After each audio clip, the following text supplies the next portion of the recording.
Hello po mga kapatid. Nagmamadali po yung yung mga guest. Akala siguro nila fast food yung napuntahan nila. Gusto nila 10 minutes lang makapagluto. Ano bang may luluto mo sa within 10 minutes? So, ganun lang po mga kapatid. Uh, Going back doon sa na pinag-uusapan po natin na marami po mga kapatid na nag-ano-ano ngayon po diyan. Namatay lang po si Brother Eli, nagkawatak-watak po yung yung iglesia sa dahil unang-una itong itong si Ulysses Villamin na isa pang gago, sinungaling po yan mga kapatid dahil nakita ko kung paano niya po sigawan si Brother Eli. Akala po niya, makukuha niya ako na mag-join doon sa itinayo niyang iglesia. Mga kapatid, maawa po kayo sa inyong mga kaluluwa dahil masasayang lang po ang inyong mga pinagpagalan, mga kapatid, pagka po sumama po kayo dyan sa Ulysses Villamin po na yan. Sinungaling po yan. Kung papaanong sinungaling itong Kaya tignan nyo po mga kapatid, di po ba nung una, ang tapang-tapang niya, ilalabas ko ang tunay na bilin. Yung mga kapatid, naghihintay ng tunay na bilin. Ako naman, hindi naman ako maghihintay ng tunay na bilin. Bakit? Alam ko anong tunay na bilin. Ang sabi ni Apostol San Pablo, manatili ka sa mga bagay na iyong natutunan at sa mga kung kanino mo sa bagay na iyong natutunan at sa pinagkaroonan mo ng katunayan. Yun ang sabi ng Biblia. At hindi ko mo malapit ka kay Brother Eli. Ikaw nga ang dahilan bakit namatay si Brother Eli sa konsumisyon. Dahil kinonsumisyon mo si Brother Eli. Tapos magmamali-malinis ka ngayon? Mag-aano ka sa mga taong kunwari inaakay-akay mo. Ganun po mga kapatid. Kasi itong si Danya Rason, kung papaanong lumilihis po siya doon sa giya ng mga lingkod ng Diyos, mga leader na pumapatnubay sa mga lingkod ng Diyos. Dapat mga kapatid, maging matalino po tayo. Bakit? Kasi tandaan po natin, marami pong mga gliligaw. Kaya nga po ang sabi sa Biblia, mga minamahal sa unang 1:4:1, mga minamahal, huwag kayong magsipaniwala sa bawat espiritu. Kundi inyong subukin ng mga espiritu kung sila'y sa Diyos. Meron pong binigay ang Diyos na pagkaunawa sa atin mga kapatid. Subukin natin. Kaya yung mga miyembro dyan sa MCGI, sa MCGB, kung kani-kaninong mga nagkalat, namatay lang si Brother Eli, nagme-message sa akin, bro, alam niyo po, nung pong nanindigan kayo, ang daming ang nangungumbinsi sa akin na, brother, magpaksa ka na. Sabi ko, hindi, labag yun sa sa aral. Bakit? Sabi ng Biblia, tatapot kahimat kami o isang anghel mula sa langit. Mangaral ng ibang ebanghelyo, matakwil. Katakwil-takwil po yun sa Diyos, mga kapatid. Kaya itong ginagawa ni Danya Rason, katakwil-takwil po sa Diyos, mga kapatid, dahil nangangaral siya ng ibang ebanghelyo. Bakit? Anong katunayang ibang ebanghelyo yung kanyang itinuturo? Biro mo, is promoting hatred in the midst of our congregation, in the congregation of God. So, ganun din naman itong ang daming nagsusumbong sa akin na mga sumama dun kay Ulysses dun sa MCGB na po siya, malupit po siya, kung magsalita po siya, boss siya. Sinisigaw-sigawan niya po kami. Sabi ko, kilala ko po kasi siya. Sabi kong ganyan. Kasi saksi po ako kung paano niya sigaw-sigawan si Brother Eli. Mga kapatid. Kaya ganun po, marami pong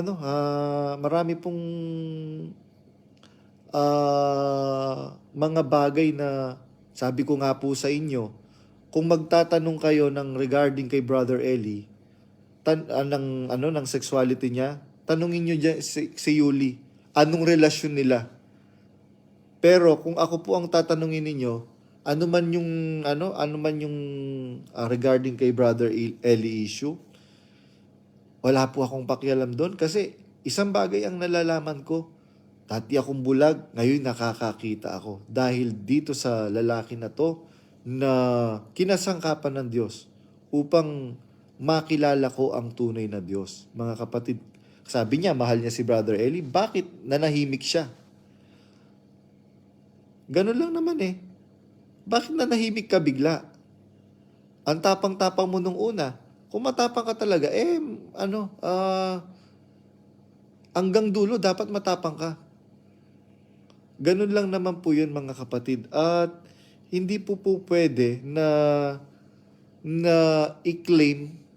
Meron po kasing kasabihan mga kapatid, claiming is one thing, but proving is another thing.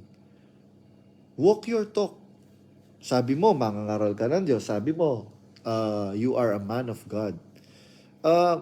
Everyone can claim that he is a man of God. But prove. You should prove that you are a man of God. How can you prove that you are a man of God? Through your action.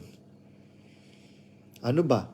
Ang sabi ng Panginoong Jesucristo, ito po, anak po ito ng Diyos mga kapatid ha. Meron po itong kapangyarihan. Meron po itong kapangyarihan ng Kristo ng Diyos mga kapatid. Noong uhulihin po siya, dadakpin po siya mga kapatid sa hardin ng Getsemania.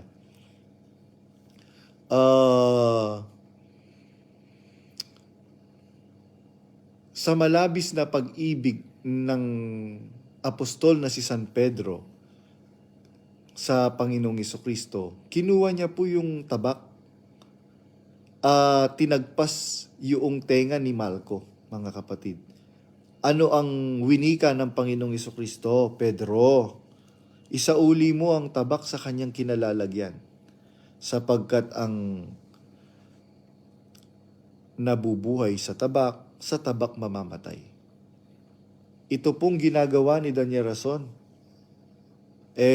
Kahit hindi ako dentista, marunong akong bumunot ng ngipin.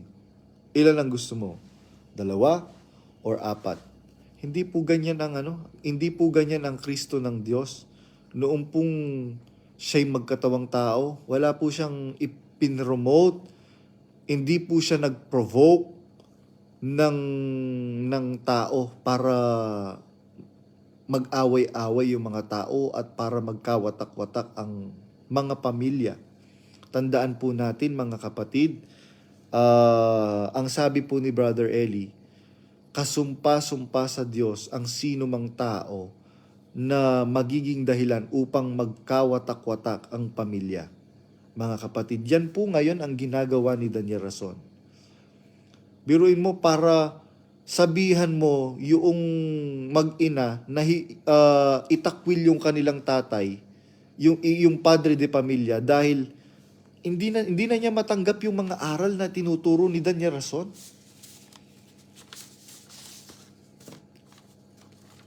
Mga kapatid, meron tayong mga kani-kanyang mga kaisipan na ibinigay po ng Diyos sa atin, mga kapatid.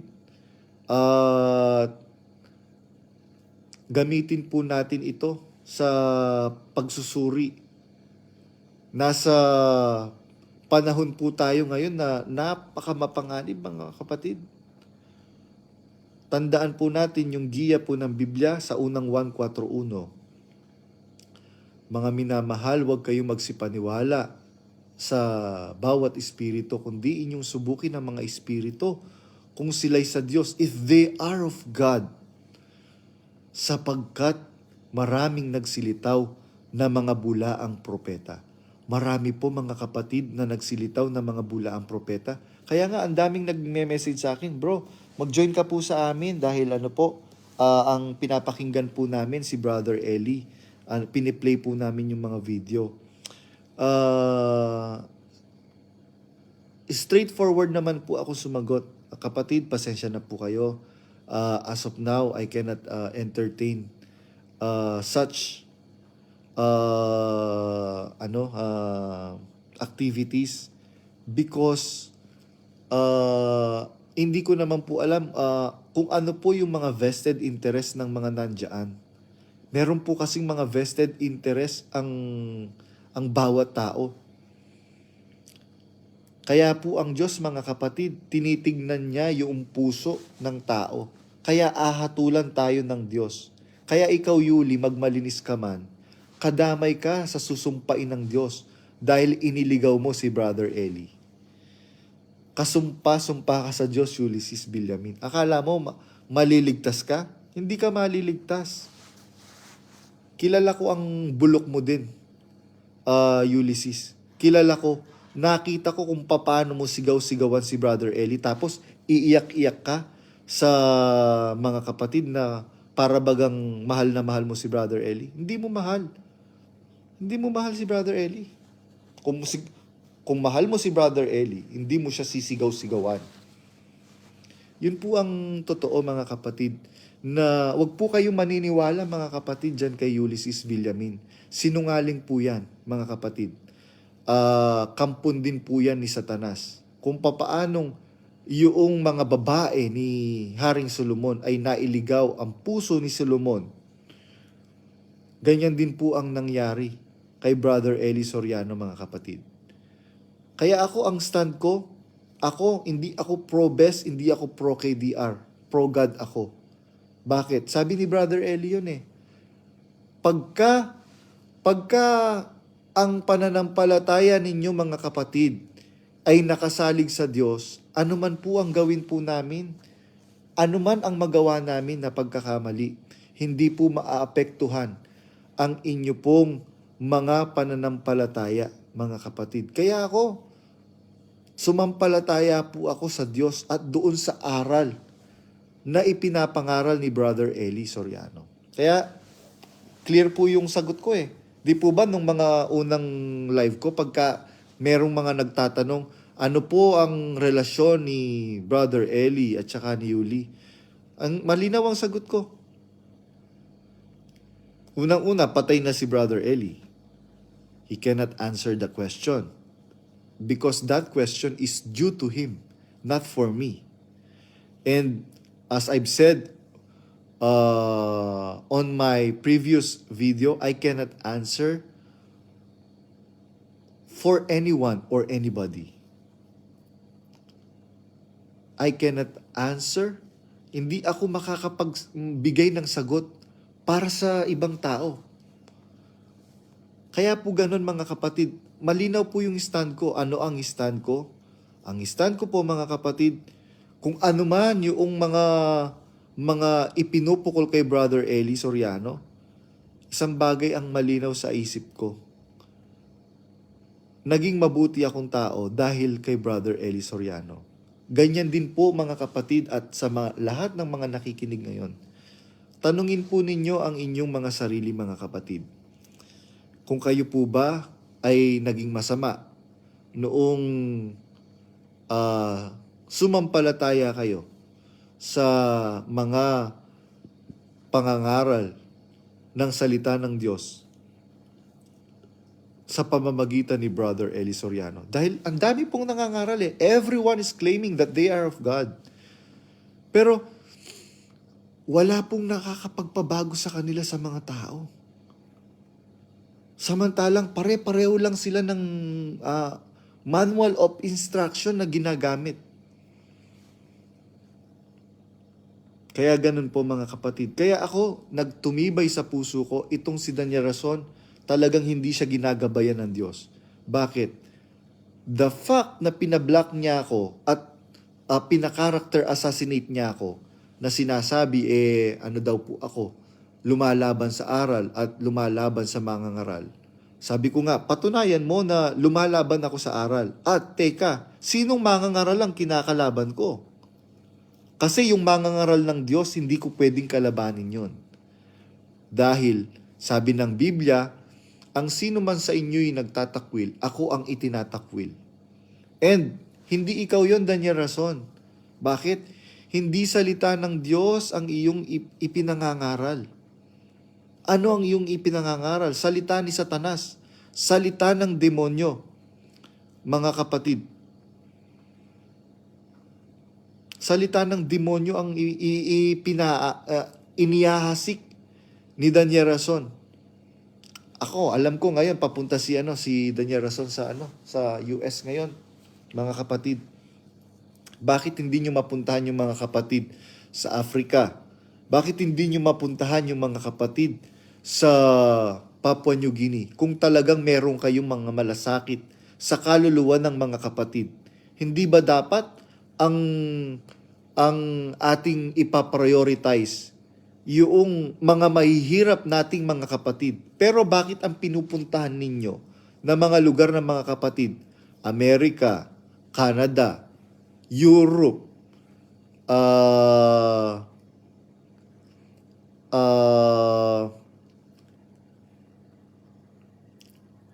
New Zealand, Australia. Yan yung mga paborito nyong puntahan eh. Kaya ganun po mga kapatid. Huwag po kayong magpapaniwala mga kapatid sa kahit na sino na magtatayo ng mga iglesia nila mga kapatid. Tandaan po ninyo, iisa lang po ang iglesyang nasa Biblia. Iisa lang po yan. Sabi ni San Pablo, ngunit kung ako'y magluwat ng mahabang panahon, ay upang maalaman mo kung paano ang dapat sa mga tao na ugaliin nila sa bahay ng Diyos na siyang iglesia ng Diyos na buhay, haligi at saligan ng katotohanan. Mga kapatid, meron pong sinasabi ang apostol na si San Pablo. Kung ako'y magluwat ng mahabang panahon upang maalaman mo kung paano ang dapat sa mga tao na ugaliin nila. Meron po tayong pag-uugali na dapat ugaliin. Saan? Sa bahay ng Diyos. Meron pong bahay ang Diyos mga kapatid. Alin yon? Yung mga simbahan, mga katedral, mga chapel, etc., etc. Hindi po, mga kapatid. Wala po diyan, hindi po diyan naninirahan you cannot confine the glory, the greatness of the glory of the Almighty God in heaven sa isang kahit punuin mo ng ginto yan, kahit punuin mo ng esmeralda, etc., etc., you cannot enshrine the greatness of the glory of the Almighty God in heaven. Mga kapatid, kaya nga po meron pong nakasulat dito sa Biblia mga kapatid. Dito po sa Lucas 17:21. Ang sabi po ng Biblia mga kapatid ay ganito.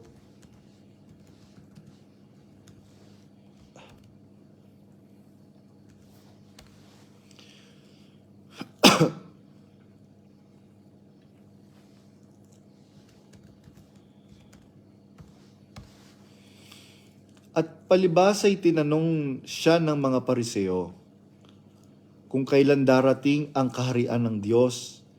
Ay sinagot niya sila at sinabi, ang kaharian ng Diyos ay hindi paririto na mapagkikita, ni sasabihin man nila, naririto o naririyan, sapagkat narito ang kaharian ng Diyos ay nasa loob ninyo.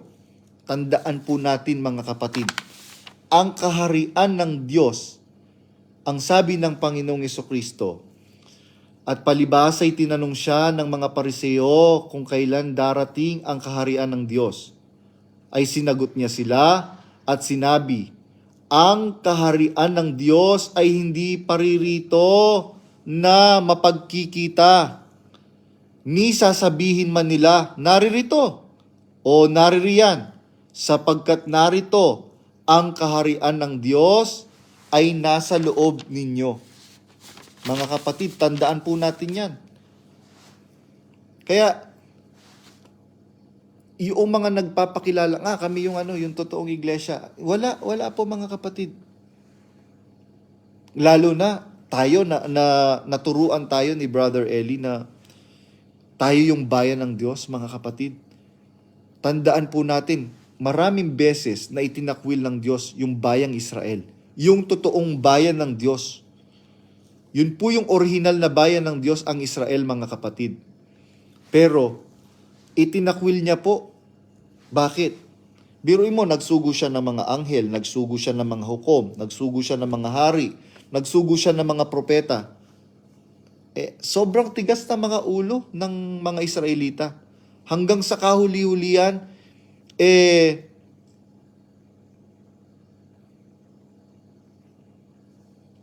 ang kahuli-huli ang sinugo ng Diyos, yung kanyang bugtong na anak. Anong ginawa? Pinatay yung kanyang bugtong na anak, mga kapatid. Kaya yun po ang katotohanan ngayon. No one can claim. Biro mo, ngayon nagki-claim ka na kayo yung totoo at sasabihin ni Sis Luz na lahat ng ginagawang mabuti ng mga nasa labas, invalid yan. Mga kapatid, hindi po ganun. Tandaan nyo po, yung babaeng Samaritana na kausap ng Panginoong Jesucristo, sabi nga nung Samaritana, hindi nararapat sa isang Hudyo na makipag-usap sa isang Samaritana. Bawal po yun sa kautusan ni Moises. So, doon sa usapan nila, sabi nung babaeng Samaritana, Ginoo, napagtatanto ko na ikaw ay isang propeta. Sabi niyang ganyan. So, na-convince yung Samaritana at ang sabi ng Panginoong Jesucristo, dumarating ang araw at ngayon nga, nasasambahin ng mga tunay na mananamba ang Diyos sa espiritu at katotohanan. Maraming nagtatanong, saan mo dadalhin kung ilalabas mo sila? Ang ganda ng punto na sinabi ni Brother CJ Perez kagabi. Sabi ni Brother CJ Perez kagabi, ang utos, magsilabas. Nasusunog yung bahay Nasusunog yung bahay. Sabi ni Brother Eli, pag nasusunog yung bahay, lumabas ka muna. Wag mo munang isipin, saan ako pupunta? Pag nasusunog yung bahay, automatic na reflex ng isip mo, lumabas. Nagkakagulo ngayon dyan sa iglesia na pinamumunuan ni Daniel Rason. Bakit? Biruin mo, sasabihin mo malinis kayo, wala kayong kasalanan. Ano bang ginagawa ng iyong tatay? Hindi ba siya babaero? Anong ginagawa ng iyong bunsong kapatid? Hindi ba siya naging drug addict? Hindi ko nga din alam kung ngayon drug addict pa. Ng babae, sabi nga niya sa akin, Kuya Badong, alam mo ba, ayoko nakikita si Ate Apple. Kasi kamukha siya nung isang babaeng binayaran ko. Ano pa, nagkasino, nagkalayawan. Ano pa, yung nanay na dalahira mong nanay, Daniel Rason. Sino pa? Ikaw. Katakwil-takwil ka. Bakit? Biruin mo, wala kang karangalan sa harapan ng Diyos. Hindi mo na hinintay na mamatay yung asawang hapon ng babaeng kinalantari mo. Masakit mga kapatid, yung frank word na marinig. Pero if you are open-minded person, hindi ka po pwedeng, ganyan ang ginagawa kasi ni Daniel Rason, ginagawa niyang robot yung mga miyembro niya. Kaya yung mga kapatid na talagang naturuan ng salita ng Diyos at sumampalataya sa salita ng Diyos, hindi kay Brother Eli, tandaan nyo po mga kapatid, huwag nyo pong pagkakamalian yon. Iba yung maka-Brad Eli sa maka-Diyos. Pagka maka-Diyos ka, sasampalatayanan mo yung ipinapangaral ni Brother Eli. Pagka maka-Brad Eli ka, madidiskaril na yung iyong pananampalataya. Bakit? Ang tao nagkakamali, sabi ni Brad Eli. Walang matuwid sa lupa, gumagawa ng mabuti, at hindi nagkakasala. Tandaan po natin yan mga kapatid. Si Haring David, nung magkasala, nagkapatong-patong yung kanyang kasalanan. Bakit? Sa pagtatakip niya, dun sa una niyang kasalanan, nagkaroon pa siya ng ibang kasalanan.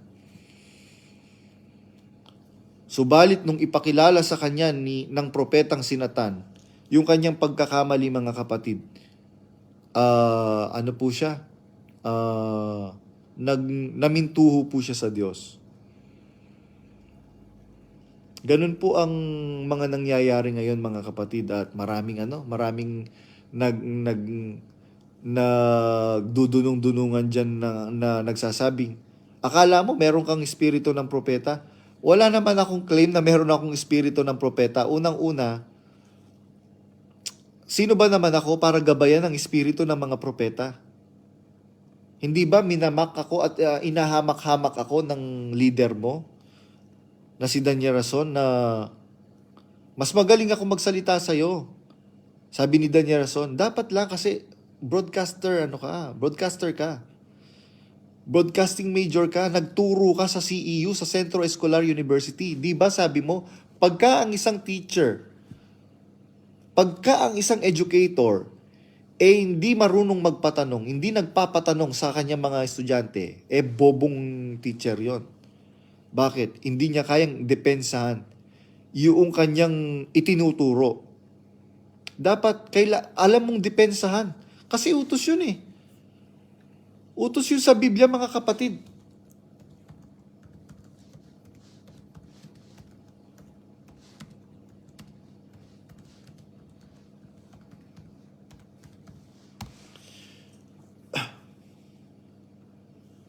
Ang sabi po ng Biblia, mga kapatid, sa Hagay 2:11, ganito ang sabi ng Panginoon ng mga hukbo, magtanong kayo ngayon sa mga saserdote tungkol sa kautusan.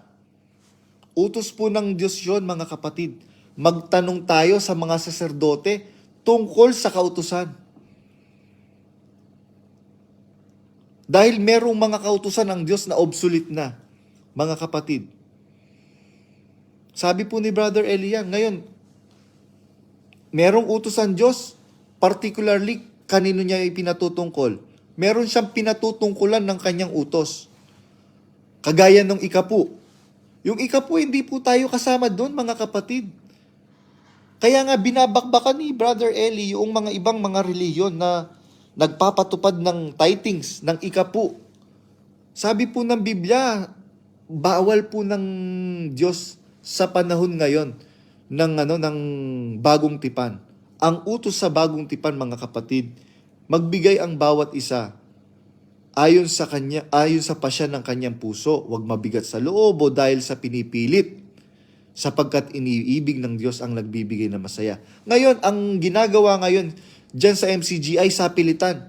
Biruin mo, pag hindi nyo na-hit yung target, halimbawa, meron target na ganito sa buwan na to, hindi nyo na-hit ang target, yung balance, idadagdag sa the following month. Kaya yung mga kapatid, rinding-rindi na po sila. Tapos merong magkakasakit na kapatid, papupuntahin mo sa DSWD, papupuntahin mo sa PCSO. Akala ko ba, layuan ninyo ang bawat anyo ng masama? Hindi ba bawal tumaya ng loto? Bakit pag pinahihingi ninyo sa PCSO? Ano ba ang PCSO? Philippine Charity Sweepstakes Office. Hindi ba yung pera sa PCSO, pera galing sa sugal? Bakit papupuntahin ninyo doon ang mga kapatid para humingi ng tulong? Sapagkat napakaraming pera ng iglesia, mga kapatid. Bakit ko nasabing napakaraming pera ng iglesia? Meron kayong merong abulo yan. Lahat ng mga gawain na yan na iniaano nila, MCGI Cares, concert, etc., etc., meron pong karampatan na koleksyon para dyan, mga kapatid. Wala po silang gawain, event na wala pong karampatan na pagtutulong-tulungan. Mga kapatid, wala pong ganun sa Biblia. Ang sabi po ng Biblia, mga kapatid, malinaw. Hindi namin inahanap ang inyo kundi kayo. Sapagkat hindi nararapat ipagtipon ng mga anak ang kanilang mga magulang, kundi ng mga magulang ang kanilang mga anak. Ito ang ikatlo na paparito ako sa inyo. Hindi ako magiging pabigat sa inyo, sabi ni San Pablo. sapagkat hindi namin inahanap ang inyo, kundi kayo. Tapos, dapat sana pupunta ka. Ini-expect ka ng mga kapatid sa Canada. Ini-expect ka ng mga kapatid sa Hong Kong. Como hindi nila na-hit yung target,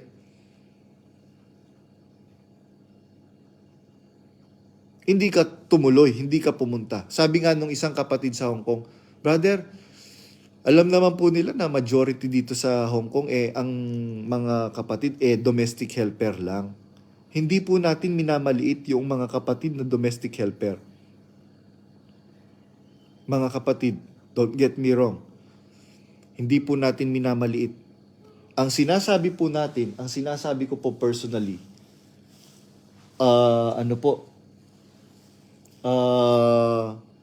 majority ng mga kapatid sa Hong Kong, domestic helper, kakarampot lang po ang sahod. Tapos doon sa kakarampot na sahod nila, dahil sa kanilang masikhay na pananampalataya sa Diyos, masikhay na pananampalataya sa iglesia, na ito ang totoong iglesia, biro mo, isusubo na lang nila. Isusubo na lang para sa pamilya nila. Itinutulong sa mga patarget na yan. Mga kapatid, kaya po ako doon sa huling destino ko, sinasabi ko po, magbigay po tayo mga kapatid ayon sa pasya ng puso. Dahil anumang hindi sa pananampalataya kasalanan, anuman, mga kapatid, anuman, pagkain, pagtulong, paggawa, anumang hindi sa pananampalataya, kasalanan po yun, mga kapatid. Everything that is out of faith is a sin. Kaya po ganun, mga kapatid. Nakakalungkot po ang mga nangyayari dahil biruin mo, yung kapatid sa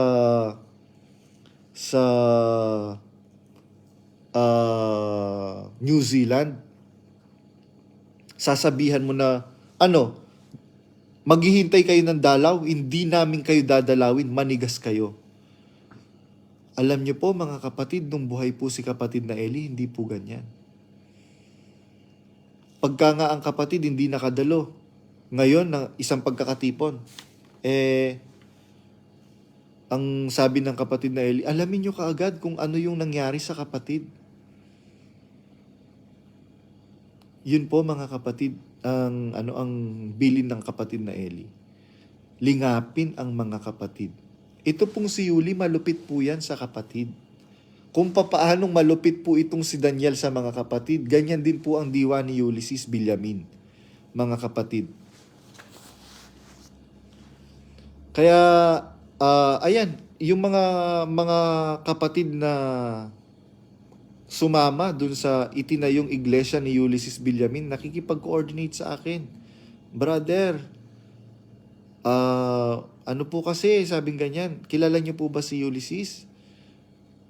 Sabi ko, kilala ko siya. Sabi kong ganyan. Ano po yan mga kapatid? Tapos sasabihin niya, ano naman nasasabihin sa akin ni Badong? Wala naman akong ginawa sa kanya. Yun po yung mga palusot ni Ulysses. Pareho lang po sila ng diwa ni Daniel Rason, mga kapatid. Kaya, mga kapatid, wag po tayo magpapaniwala, mga kapatid, sa kahit na sino na sasabihin na, kagaya nun, si Daniel Rason, lagi niyang pinapatugtog. Bakit? Ang lagi mong pinapatugtog na video ni Brother Eli, ang sino mang kalaban ni kapatid na Daniel, kalaban ko. Kahit sino pa yan, kamag-anak ko, manggagawa, KNP, etc., etc., kahit sinong kumakalaban kay kapatid na Daniel, kalaban ko. Absolute ba yun? Mga kapatid, wala pong absolutamente sa Biblia. Kaya nga ang bilin po ng Diyos kay David, kung mananatili ka sa pagtatapat, sabing ganyan, itatayo ko ang iyong kaharian. Huwag kang liliko sa kanan o sa kaliwa man. Yun po ang bilin po ng Diyos, mga kapatid, sa mga taong kanyang kinakasangkapan. Pagka lumiko ka, kaya nga po itinakwil ng Diyos, mga kapatid.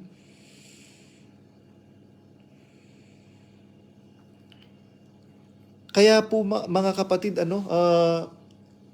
itinakwil ng Diyos yung si Haring Saul, na kauna-unahang hari ng Israel. Pasensya na po kayo, mga kapatid. I have difficulty in speaking H and kasi Kapampangan po ako, mga kapatid.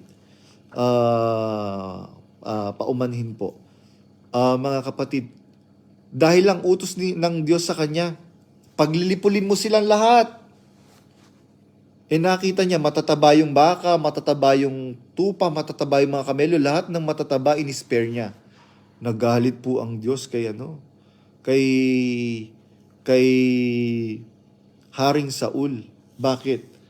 Hindi niya po sinunod yung bilin ng Diyos. Kasi dapat sundin mo ang bilin ng Diyos. Huwag kang magdadagdag. Huwag ka ring magbabawas. Why? Because the Word of God in the Bible is very precise.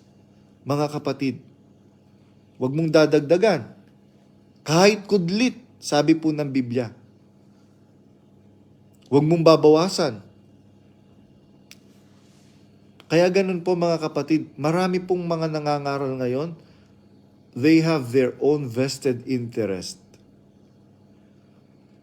Kaya po, mga kapatid, kung mahal po natin yung ating mga kaluluwa, huwag po tayo basta-basta maniniwala sa kung sino-sinong nagsasalita. Kung talagang mahal mo, Ulysses Villamin, si Brother Eli, madali lang yan Bakit sinisigaw-sigawan mo siya?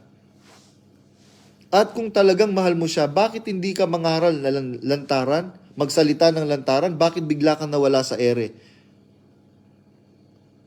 Ang tapang-tapang mo nung panimula, di ba? Sinasabi mo, ilalabas ko ang tunay na bilin. Asan ang tunay na bilin? Asan ang tunay na bilin na sinasabi mo? Binilinan ka, hindi ka binilinan. Unang-una, yung susi ng vault ni Brother Eli, hindi naman binigay sa'yo. Hindi mo nga alam kung nasaan yun, di ba? Kasi kung talagang may tiwala sa'yo si Brother Eli, dapat meron kang kopya ng kanyang vault. Paano mo nakuha yung susi ng vault ni Brother Eli?